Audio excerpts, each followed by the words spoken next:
Сәлем достар, сіздер менен Наргиз. Бүгін мен сіздерге қытырлақ баклажанның салаттың рецептісін ұсынамын. Видеоны аяғына дейін тамашалаңыздар.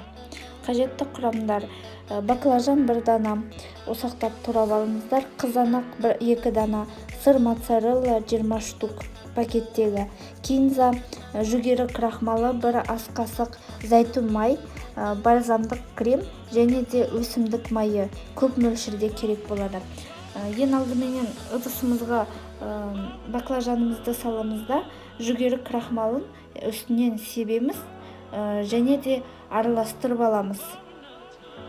Көп мөлшердегі өсімдік майымызды қазанымызға құямыз және де қызғаннан кейін баклажанымызды хрустящий корочкаға дейін қуырып аламыз. Және де әрдайым араластырып тұруды ұмытпаңыздар. Осылай қызарғаннан кейін майын кішкене сорғытып, бөлек ыдысымызға салып қоямыз. Енді салатымызды жинай бастаймыз. Ең алдыменен қызанақтарымызды саламыз, содан кейін кинзамызды саламыз, баклажандарымызды саламыз. Осылай әрбір жеріне, және де әрбір жеріне моцарелла ірімшігін салып шығамыз.